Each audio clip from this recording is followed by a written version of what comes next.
O tema do quadro Comportamento de hoje é a insônia, que, de acordo com a Organização Mundial de Saúde, afeta cerca de 42% da população mundial. É com você, Gledson. Nós sabemos da importância do sono para o bem-estar da pessoa em vários níveis, físico, psicológico, e muitas pessoas sofrem com a ausência de sono. Então, o objetivo do nosso encontro hoje é a gente discutir um pouquinho o problema da insônia.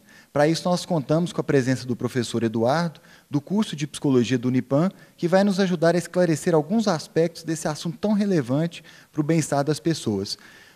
Professor Eduardo, muito obrigado pela presença. Obrigado a você pelo convite, Gledson. Explica para nós, professor Eduardo, o que é a insônia? Pois é, a insônia é uma dificuldade que a pessoa adquire de iniciar o sono ou de manter o sono depois que ela dormiu. Lembrando que essa dificuldade, né, se a gente pudesse pensar ela numa questão de tempo, a pessoa deitou na cama, ficou entre 20 e 40 minutos e não dormiu ainda, a gente pode considerar isso uma dificuldade. Ou ela dorme, né, ela não demora muito para dormir, mas ela acorda durante a noite e não consegue dormir mais. Mas para ser considerado uma insônia, esse problema, essa dificuldade inicial manter o sono, ela tem que ser persistente, ela tem que acontecer mais de uma vez ou frequentemente, né, ao longo da semana ou ao longo do mês. Qual que é a ocorrência, assim, se a gente for pensar em termos de prevalência, do quanto acontece de insônia? A insônia é um transtorno muito comum na população hoje, né? A gente trabalha com 30% das pessoas sofrem algum tipo de insônia ao longo da vida, insônia que a gente chama de ocasional, e até 2% da população pode sofrer de uma insônia crônica em que a pessoa não consegue resolver o problema por conta própria e precisa de um tratamento médico e psicológico. E para a gente entender um pouco a dimensão do problema, professor Eduardo, quais são as consequências, assim, da pessoa que sofre com o problema da insônia? Tanto essa pessoa que sofre esse problema ocasional, né, de vez em quando, de perder o sono, quanto a insônia crônica. Quais as repercussões, assim, para o desenvolvimento ou para o bem-estar da pessoa? As repercussões são inúmeras, né? O sono é fundamental para a qualidade de vida. A primeira consequência mais visível, né, é a pessoa reclamar de que está com muito sono durante o dia, está extremamente cansado durante o dia. Se o problema se persistir, a pessoa vai começar a perceber problemas na concentração, problemas de raciocínio lento, baixa motivação. Em alguns casos, ela pode ter até desenvolvimento de quadros de depressão e de ansiedade. Interessante perceber, então, essa relação da insônia com depressão e ansiedade. Como que é essa relação? A insônia causa depressão e ansiedade ou o contrário? Como que é essa relação? Nesse exemplo que nós estamos falando, é mais comum que a insônia gera um quadro ansioso ou depressivo. A pessoa começa a ficar preocupada, né, pelo fato de não estar dormindo. Eu tenho que trabalhar amanhã, se eu não dormir 8 horas eu vou cansar e não vou ter rendimento, o meu chefe vai reclamar de mim. A pessoa começa a ficar preocupada e desenvolve um problema ansioso, né? Ao mesmo tempo, a pessoa pode começar a perceber que o rendimento está caindo, que a atenção está diminuindo, que ela está indisposta e gera quadro de angústia e ela pode desenvolver um padrão de depressão. Professor Eduardo, a gente poderia considerar, então, também a insônia como um sintoma da depressão e da ansiedade? Também podemos considerar uma pessoa depressiva, né, em função do quadro de tristeza, de angústia, às vezes ela está se sentindo sem valor, né, que está sentindo que a vida está sem sentido, aí ela vai ter problemas para dormir. Uma pessoa ansiosa, né, sempre falo para os meus alunos, para os meus clientes, né, a principal variável na diminuição do sono é a preocupação.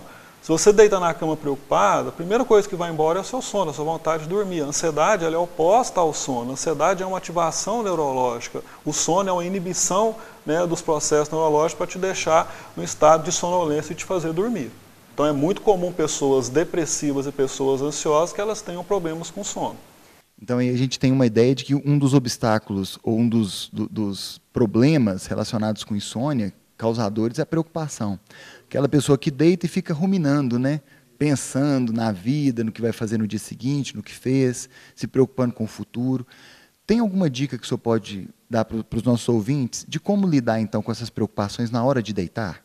Eu sempre falo, cama não é lugar de pensar em preocupação, né? Se você está preocupado com alguma coisa, vá para um outro lugar da sua casa, senta lá no sofá da sua sala de TV, pensa em como você pode resolver os seus problemas. Chegou a uma solução? Dê um comando mental. Pronto, agora está na hora de eu ir dormir, eu já pensei no meu problema. Deita na cama para dormir e não para ficar ruminando preocupação. Se está muito preocupado, não está conseguindo dormir, saia da cama, né?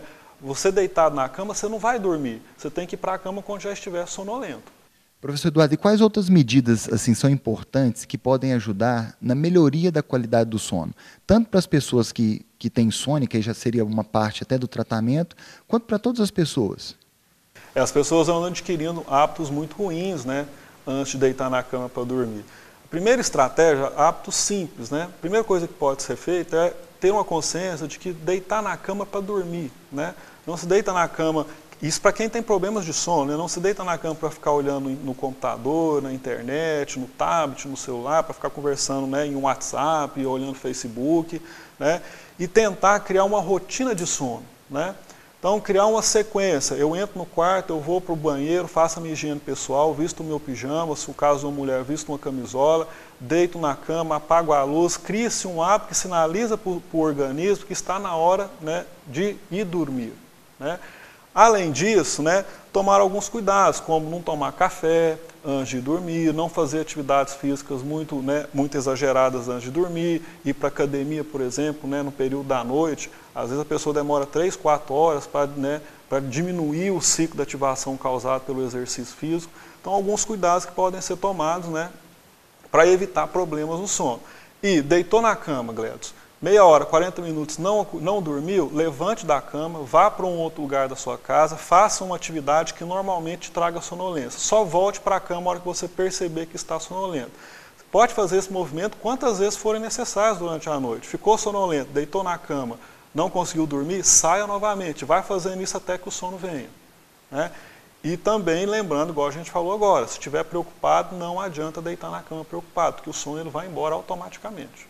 A gente pensando então naquelas pessoas que sofrem com a insônia, aquelas pessoas que repetidamente não conseguem dormir por várias noites seguidas, né, ou que têm dificuldade para iniciar o sono, ou no final da noite despertam e não conseguem dormir mais. Pensando então no problema da insônia, qual que seria o tratamento, professor Eduardo? O principal tratamento que se tem hoje para a insônia é a terapia, né, cognitivo-comportamental. Ela é até mais eficiente do que muitas medicações. Países desenvolvidos, igual os Estados Unidos, por exemplo, os planos de saúde já não pagam mais tratamento medicamentoso para insônia. O tratamento básico, né, em países desenvolvidos é a terapia cognitivo-comportamental. Basicamente é uma terapia de curto prazo, a gente trabalha com um tratamento de 4 a 8 semanas, porque a necessidade de dormir ela é urgente, então não posso deixar um cliente em terapia muito tempo. Então é uma terapia que é pensada para ser de curto prazo, né? Em que o cliente, além de trabalhar todas essas estratégias que a gente disse aqui, né, o psicólogo também vai trabalhar estratégias mais técnicas, né, para ele lidar com os padrões de cobrança, os padrões de ansiedade, né. Nós vamos trabalhar uma técnica que a restrição do tempo na cama, em que nós vamos aumentar a eficiência do sono da pessoa. Então ela vai deitar, na maioria do tempo que ela ficar na cama, ela vai estar dormindo. Se eu aumento a eficiência, eu aumento a necessidade de sono e automaticamente a pessoa vai dormir mais. E qual que é a efetividade desse trabalho psicoterapêutico para a insônia? Nós trabalhamos hoje, né, com um dado, né, da Organização Mundial de Saúde, uma pesquisa que foi feita pela Associação Internacional dos Distúrbios de Sono. Nós trabalhamos com um dado hoje de uma eficiência de 87% da terapia cognitivo-comportamental para doentes com insônia, para pessoas com insônia, né, crônica ou insônia, né, muito frequente. Professor Eduardo, nós sabemos também da importância do uso de alguns medicamentos para tratamento da insônia. Sabemos também que esse é um assunto da área médica, específico da área médica, mas que a literatura especializada tem apontado que o uso excessivo de alguns medicamentos atrapalham no problema da insônia ao invés de auxiliar.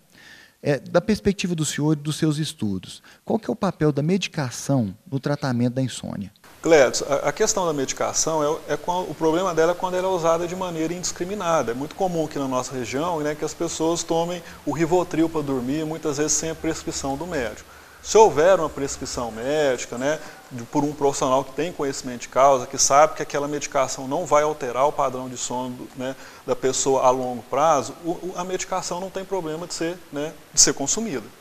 Eu não pode tomar de maneira indiscriminada, né? Eu estou um pouquinho ansioso, eu vou lá e pego o Rivotril da minha mãe e tomo 2 gotinhas, né? A gente tem que tomar muito cuidado, porque o uso indiscriminado desses remédios pode gerar, né, a longo prazo, a médio e longo prazo, uma alteração no padrão do sono, que aí pode prejudicar a pessoa mais do que ajudar.